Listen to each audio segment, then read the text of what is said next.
안녕하세요, 여러분. 오늘은 록사벅슨 이야기를 들고 왔습니다.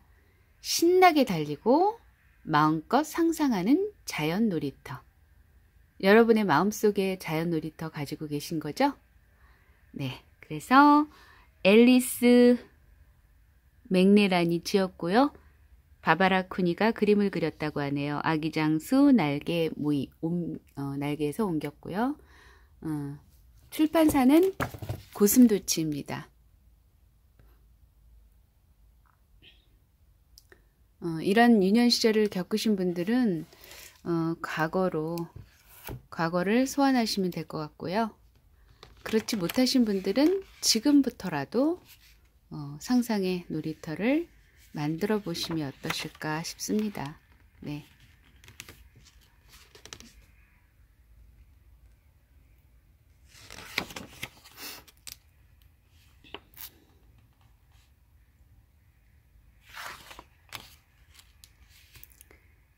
메이 카길 도안과 그녀의 가족 모두에게 앨리스 맥네란.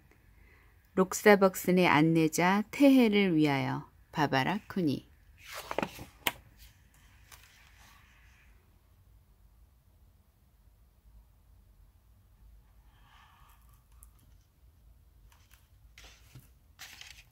메리아는 그곳을 록사벅슨이라고 불렀어.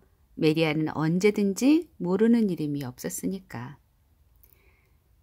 길 건너편에 있는 그곳은 그냥 흔한 바위 언덕처럼 생긴 곳이었지. 모래와 바위가 있고 낡은 나무 상자들이 조금 있고 선인장과 덤불 그리고 가시 많은 오코틸로가 자라고 있을 뿐이었지. 하지만 그곳은 특별한 곳이었어. 록사벅슨과 집들 사이의 길은 마치 강처럼 구불구불했어. 그래서 메리아는 그 길을 강길이라 이름 붙였어. 그 다음부터 록사벅슨에 가려면 누구나 강을 건너야 했지. 메리안의 동생들은 물론 다 왔어. 에나 메이, 프랜시스, 꼬맹이 진까지. 옆집 찰스도 왔어. 그 애는 12살이나 먹었지만 말이야. 그리고 엘리노어야 안 올 수가 없었고 제이미도 동생 폴을 데리고 왔지. 나중에는 다른 아이들도 왔지만 그곳에 처음 온 건 이 아이들이었어. 아이 그래. 사실 진짜 처음은 아니지. 록사벅스는 언제나 그곳에 있었고 아주 오래전엔 또 다른 사람들의 차지였을 테니까.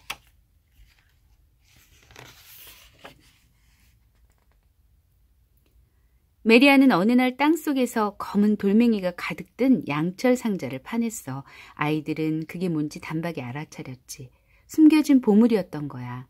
그 돌멩이들은 록사벅슨에서 돈으로 쓰였어. 그런 돌멩이는 열심히만 찾으면 더 찾을 수도 있었어.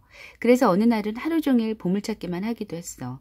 모두들 그 특별한 돌멩이를 찾는데 온통 정신이 팔렸던 게지. 나중에 어떤 날엔 찾지도 않았는데 눈에 띄기도 했어.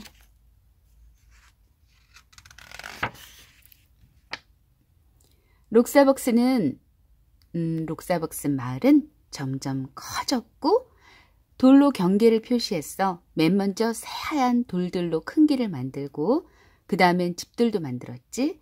찰스는 가장 큰 돌로 자기 집을 만들었어. 어쨌든 그 애가 가장 나이가 많았으니까. 처음엔 집에 아무것도 없었지만 곧 방들이 생기기 시작했어. 낡은 나무 상자들은 선반도 되고 탁자도 되고 뭐든지 다 됐어. 접시로 쓸 사금파리 조각들도 찾아냈어. 그건 둥근 것이 가장 좋았지. 나중엔 시청도 생겼어. 시장은 당연히 메리안이 되었지. 메리안은 늘 그랬으니까 아무도 거기에 대해 뭐라 하지 않았어. 얼마 뒤 새로운 거리들도 생겼어. 프랜시스는 거기로 이사가서 새 집을 지었지. 호박, 자수정, 초록색 바다빛깔을 내는 사막 유리돌들로 빙 둘러싼 보석의 집이었어. 아이들은 모두 돈이 많았기 때문에 가게도 많았어. 꼬맹이 치는 빵집에서 에나메일을 도왔지. 빵집에선 햇볕에 따끈따끈 데워진 파이와 케이크와 빵을 팔았어. 아이스크림 파는 데도 2군데나 있었는데 폴레 아이스크림이랑 엘리노원의 아이스크림 가운데 누구네가 더 맛있었더라? 아이들은 양쪽의 아이스크림을 맛보며 비교해보곤 했지. 록사복슨에서는 먹고 싶은 아이스크림은 뭐든지 사 먹을 수 있었지.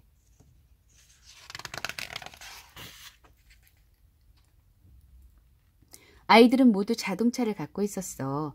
핸들로 쓸 둥그런 것만 있으면 됐으니까. 물론 속도 위반을 하면 감옥에 가야 했지. 감옥의 바닥에는 선인장을 놓아서 고생하게 만들었고 경찰은 제이미가 맡았어.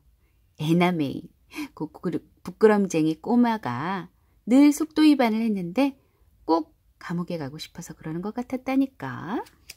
그럴 수도 있겠다, 그죠? 특별한 장소?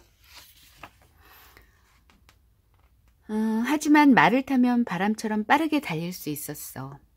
말 타기에는 속도 제한이 없거든. 꼭 길로 다닐 필요도 없었거든. 그저 긴 막대기 하나와 고삐로 쓸 끈 같은 것만 있으면 타가닥 타가닥 어디든 신나게 말을 달릴 수 있었지. 가끔은 전쟁이 벌어지기도 했어. 한 번은 남자아이들과 여자아이들 사이에 큰 전쟁이 벌어졌지. 메리언과 찰스가 양쪽의 대장이었는데 여자아이들은 아이린 요새를 맡았고 모두가 소녀 정찰병이었어. 남자아이들은 록사벅슨 반대편 끝에 요새를 만들었는데 모두가 산적이었지. 습격을 할 때는 정말 굉장했어. 큰 소리로 고함을 지르고 따가닥 따가닥 말바급 소리를 내고 날카로운 가시가 달린 오코텔로 칼을 마구 휘둘러댔어. 하지만 자기 편 요새에 들어오기만 하면 안전했지. 록사벅슨에는 누군가 죽을 때를 대비해서 묘지도 있었는데 무덤이라곤 죽은 도마뱀을 묻은 것 하나뿐이었지. 해마다 선인장꽃이 피면 아이들은 그 꽃으로 도마뱀 무덤을 장식했어.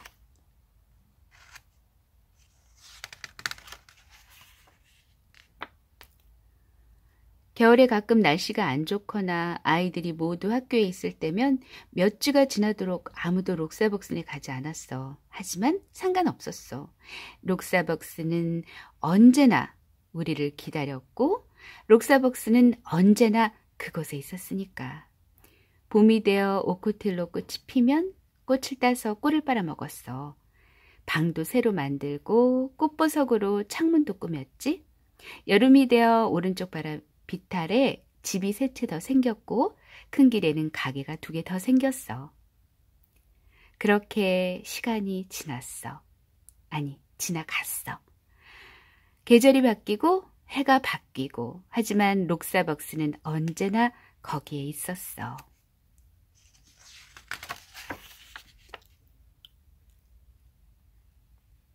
세월이 흐르고 계절이 바뀌고 또 바뀌어 친구들은 모두 훌쩍 커버리고 하나둘 다른 동네, 다른 도시로 떠나갔지. 그래서 록사벅슨 이야기도 다 끝났을 거라고 생각하겠지? 아니, 그렇지 않아. 아무도 록사벅슨을 잊지 않았거든. 그 누구도 그것을 잊지 않았어. 오랜 세월이 흐른 뒤 메리안의 아이들은 그곳 이야기를 들으며 잠이 들었어. 록사벅슨 꿈을 꾸면서 말이야. 찰스는 머리가 허연 할아버지가 되어 해변가에 검은 돌멩이를 집어들고는 손에 꼭 쥔 채 서 있었대. 록사벅슨을 그리워하면서. 50년도 더 지난 뒤에 프랜시스가 그곳에 가보았을 때 록사벅슨은 여전히 그곳에 있었어. 큰 길을 표시했던 하얀 돌들도 그대로 있었지. 프랜시스가 집을 지었던 자리에는 호박과 자수정과 초록색 바다 빛깔을 내며 사막 유리돌들이 여전히 반짝이고 있었어.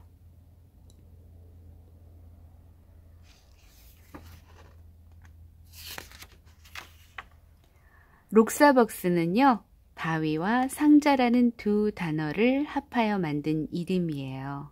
친구가 만든 이름인 거죠. 록사벅스는 미국 애리조나 주 요마시에 있는 모래 언덕이고 이 책은 저자 앨리스 맥레란의 어머니 형제들과 그 친구들이 실제로 경험했던 이야기라고 합니다.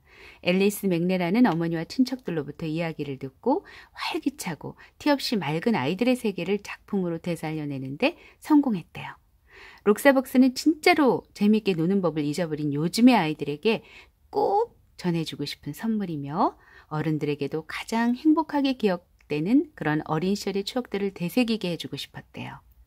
2번이나 칼테고상을 받은 화가 바바라 쿠니는 이 책의 사파를 그리기가 무척 어려웠다고 합니다. 하지만 록사벅스는 주인공 중 한 사람이자 저자의 이모인 80살의 프랜시스와 동행하여 그곳을 찾아갔을 때 자신의 어린 시절에서도 경험했던 록사벅스의 마술과도 같은 세계가 그녀의 머릿속에 떠올렸다고 합니다. 그러니까 아까 얘기했던 그 프랜시스 이분이신 거죠. 그죠? 네. 여러분의 공간을 놀이터로 만들 수 있는 방법이 뭐가 있을까요? 여러분의 상상의 나래를 펼치셔서 놀이터로 만들어 보시면 어떨까 싶습니다. 그리고 참고로 제가 살짝 말씀드리고 싶은 건요. 혹시 슈타이너라고 아시는 분들은 아실 수도 있는데요. 발도르프 교육에 대해 관심 있으신 분들은 아직 아이가 어리신 분들은 한번 살펴보시면 어떨까 싶어요. 죄송합니다. 발도르프는 대표적인 것이 이 인형이요. 눈, 코, 입이 이제 점으로 표현되어 있어요. 그래서 노는 아기들의 감정을 이입해주는 그런 아주 뭔가요? 의미심장한 발도르프예요. 인형입니다. 그리고 또 인상 깊은 건 그 멀메이드지의 수채화 물감으로 이렇게 그 멀메이드지는 말 그대로 그 물에 강한 성질을 가지고 있는 종이거든요. 그래서 물에 살짝 적셔서 그거를 수채화 물감을 이렇게 떨구면요. 엄청 아름답습니다. 그걸 바라보는 아이들에게도 그 영성을 안에 있는 영성을 표출할 수 있는 어떤 과교 역할을 할 수 있을 거고요. 뿐만 아니라 이야기를 들려줄 때도요. 감정을 싫지 않고 구조가 똑같은 동화 이야기 편이 있어요. 그거 한번 들어보시면 굉장히 재미있으실 거예요. 슈타이너 선생님이 말씀하시는 건요. 기계음 같은 거를 절대 주지 말고 정형화된 놀이를 주지 말라고 하죠. 그래서 자연에 노출시키고 그래서 그 자연을 통해서 그 영성을 뭐라고 할까요? 성장할 수 있도록 도와주는 그런 역할을 하는 것이 교육기관이어야 된다라는 그 기치를 가지신 아주 훌륭한 교육인데요. 기회 되시면 한번 꼭 보시고요. 제가 알기로는 율동공원 근처에 발도르프에 관련된 그 교육원이 있는 걸로 알고 있고요. 관심 있으시면 한번 두드려 보시면 어떠실까 싶습니다. 여러분 행복한 하루 되시고요. 감사합니다.